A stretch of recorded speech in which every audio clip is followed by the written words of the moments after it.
If you've been following all the video tutorials on this beautiful Bernette b68 airlock serger and cover stitch machine, we're finally to the lesson where we're going to take this from the overlock side and switch it over to a cover stitch machine. Hi, I'm Sarah from sewingmastery.com, and we've been doing all the free video tutorials on this great series of sergers and cover stitch machines, learning all the ins and outs. Now, there is a link in the description below to find all the videos on your specific model. So we're doing the b62, the cover stitch only machine, the b64 overlock machine, and the b68 cover stitch and serger all together. There's also links in the description for the workbooks that you can print off for free to follow along and give yourself something to do as you master your machine. Or watch these videos if you are looking to purchase one of these models to see which one is right for you.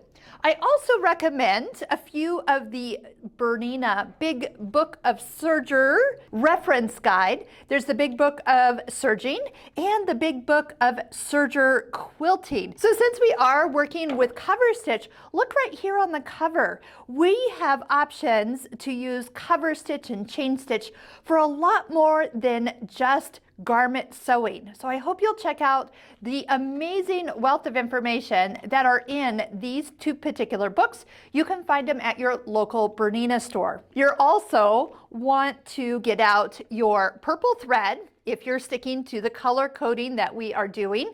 The purple will be our cover stitch looper that we'll be adding shortly. You're going to pull out this cute little tool that is going to be our way of ending our chain stitch and cover stitch stitches like a pro. And if you have been using normal sewing machine needles in the serger, it is time that we switch back and use only the ELX 705 cover stitch needles. So these are going to be specific. They are designed just a little bit different and are key for your cover stitch success. You'll also find for the b68 airlock serger and cover stitch that you actually have two cover stitch inserts. So these are going to sub out this piece right here and create a work surface. You have a shorter one if you're just using the normal insert that goes around the free arm, or if you are using the slide on table and you have this on your machine, you can see that this is going to extend the work surface out in front of the foot and needle to really give your projects the support it needs. And if you have your handy dandy cheat sheet close by, we are working on the cover area of the settings. And I'm going to just pick our stitch number 22, the 3-thread cover stitch wide, to follow along. Now, once you've done this a couple times, converting it from serger to cover stitch, you're going to notice that you can do any one of these mini combinations. So whether you're doing a chain stitch, you can have your needle in different locations. You can have a wide cover stitch, you can have a narrow cover stitch, you can have a 3-needle cover stitch. So for right now, what I'm going to do, instead of doing all 3 needles, I'm going to do the wide one, so the far left and the far right one. And we'll come back to visit what tension settings we need to set up for the machine to have accurate stitching. Remember, if you do have results that are not to your liking, make sure you're using quality serger thread. We do have some serger thread links to some of my favorites in the description below. And this is not the time to be skimping on thread, using low quality thread or thread that is a little on the older side. It's time to upgrade your thread choices to a more adult professional look. I'm going to start by removing our upper looper thread and our lower looper thread, since those loopers are not in play at any time. And I'm going to clip the threads down here at the needle. Yes, the yellow thread can stay in the yellow tension, but in the cover stitch mode, the yellow tension, the green tension, and the blue tension now reference which of the 3 needles you're using. So I said I was going to use the inside and outside needle, so that means I'm actually going to be using the blue tension for now a needle tension. So the blue tension does do double duty depending if you're on the serger side or the cover stitch side. Let's start by removing the thread cones that we are no longer using. The green one's going to go away and the pink one is going to go away, and we're going to add the purple one on the end. Lift up the foot and let's clear out any threads that are cut and need to be removed. Now, it doesn't matter what order you do any of these steps in. There's one thing I like to do last, and that's put the cover stitch insert on at the very end, because once this goes on, this door doesn't really open up as far as it does when it has just the regular knife cover in place. So that means that this door will open up all the way flat onto your table. But once this is on, there's a little bit more room taken up by this piece. So I'm going to show you this part last. Since we're no longer using the knife when we do cover stitch, I tend to do this first so I don't forget. We're going to disengage the knife. Pull the screw the knife is attached to out to the right. It's kind of hard, so it's spring-loaded, and then just twist it 180 degrees, and it will live down in the bottom of your serger. Since we're right here, the little tab that goes from normal serging to rolled hem is actually pulled towards us. Set it at R because that little guy needs to sit in this opening once we put the cover stitch insert in place. As we know, when we serge, the upper looper comes up above the foot as part of the stitch creation.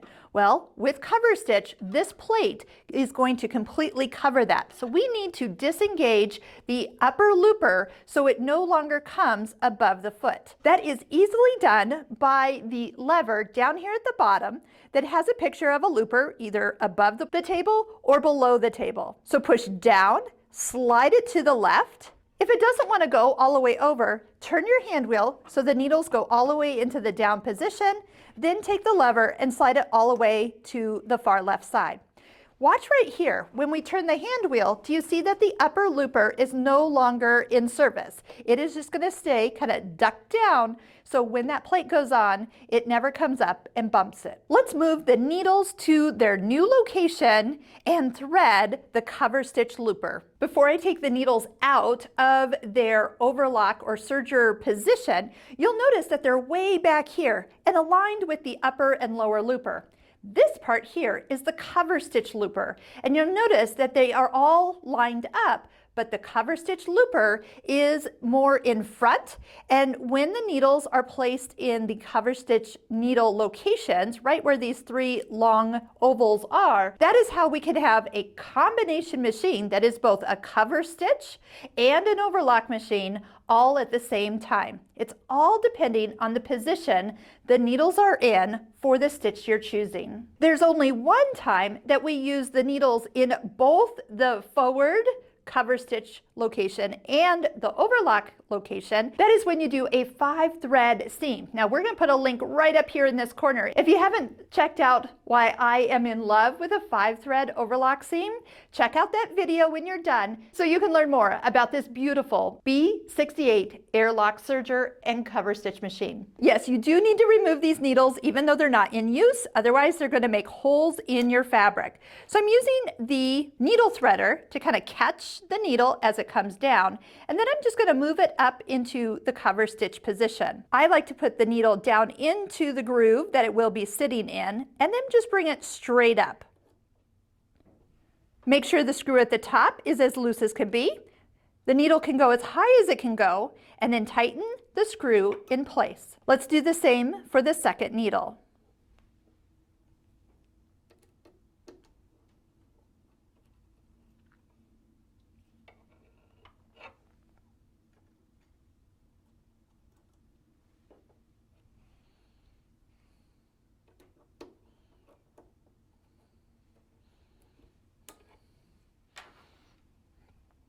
Now, as you look, you're going to notice that the right needle is way, way lower than the left needle. Yes, that does look exaggerated, but if there was a center needle and we were using all 3 needles for cover stitch, you'll find that the middle needle is about halfway up in relation to the 2 that you're seeing now. The last thing to do is make sure that the screws from the original needle location are tightened up so they don't wiggle loose. Again, it doesn't matter what order you thread the serger, but let's start with the presser foot up just to make it a little easier. So when you're threading the tensions, it's easy to get the thread nice and deep. So when you lower the presser foot, the thread is where it needs to be in the tension discs. Since the yellow one is still partially threaded, I'm going to start by threading the left needle. Follow the same path for the right needle using that blue thread and the blue tension. Give it a little floss just to make sure it gets deep enough, and then follow it over to where the yellow thread is threaded already. If you haven't mastered the handheld needle threader, we'll put a link right up here at this corner so you can learn how easy this is to use and that it sits right here, right at your fingertips every time you need it. The purple cover stitch looper is done very similar to the loopers you've done for when you're doing the serger. Come down, give it a little floss, make sure it gets nice and deep, and don't forget that guide that is kind of hidden. If you haven't noticed it, peek underneath so you can catch that guide before you put it in the air hole. Before you can use the air threaded system, you do need to make sure that the air tubes get closed. Start by pushing this lever to the far left. And if you didn't hear the full click, jiggle the hand wheel until they close completely. Pull down a little extra thread so there's enough length that when you go ahead and push the button, the thread will make it all the way through the cover stitch path. Push the button and watch it come out right here. Leave about 2 or 3 inches dangling, cut that thread and let it hang. Now for the last part that I said I like to do at the end is to remove this front cover and replace it with the cover stitch insert. Start by pushing down on this release area and just pull it towards you. You're going to notice that the little release and the 2 buttons at the top are exactly the same for when you have the table. You're going to line those up similar, lift up the front door, line up the release and the pins to go in the respective spots, and push in until it clicks. This is what I was talking about, that it doesn't all the way lay flat when this is in place. That's why I like to do it last. If you forget to push that lever back after threading the cover stitch area, slide that lever back to the right so the plate will fit into place. For stitch number 22, the 3-thread cover stitch wide, we need to have the yellow tension at 2.5. There's nothing in the green tension, and the blue one is recommended to start at 4.5, and the cover stitch looper is set to 4. It shows rolled hem, so that's why we move that little lever to the rolled hem setting, and a stitch length of 3 and a differential feed at 1. So on the side of the machine, just make sure that your knobs are set correctly. If this is your first time cover stitching, let's just take a piece of fabric, fold it in half. Don't worry about trying to do a hem or anything. We're going to just do some practice runs so you know how to start and stop a cover stitch. Think of this cover stitch machine more like a sewing machine when you're threaded for cover stitching. Lift up the presser foot, slide your fabric in, lower the presser foot onto the fabric, and stitch. Once we've done a row, these threads, the needle threads, will be underneath the foot and to the back. Here's the fun part. Yes, you can run off the edge, but traditionally what you want to do is sew to the end of your fabric, or if you are going around a hem, you're going to overlap a few of the stitches of where you started. Bring your needles to their highest position by turning the hand wheel towards you and lifting up the presser foot. Take the tool that is got kind of the points to it, and you're going to swipe the needle threads between the foot and the fabric. So usually I just lift my foot up a little bit, swipe underneath. They should pull out fairly easily, and then you have this kind of loop. Take your scissors, snip the loop in half, and then reach behind the serger and pull the rest of the fabric out the back. Now you're still connected to the cover stitch thread, so clip that there. And what it does is it locks up the back stitch for you. So you can really see you've got your cover stitch, your 2 rows of stitching, and an amazing way to finish off hems or create a whole new look of stitching right through the middle of your fabric without cutting anything off. When you're ready to take the B68 airlock cover stitch back to a serger setting, you're going to do everything I just did in reverse order. Well, it doesn't matter the order, but you just need to do all the steps. So moving your needles back to the overlock position, removing the cover stitch insert, bringing the knife back up to position, sliding the rolled hem lever from R to N, removing the purple cover stitch thread, and rethreading the machine for the desired stitch. In the next video, we're going to walk you through the different types of cover stitch stitches you can do, from the chain stitch to the 3-thread needle cover stitch, and how and where you'd even use some decorative thread. If this video has been helpful, make sure you give it a thumbs up and click subscribe so you can keep in touch with all the future videos that we create. Happy serging and happy cover stitching!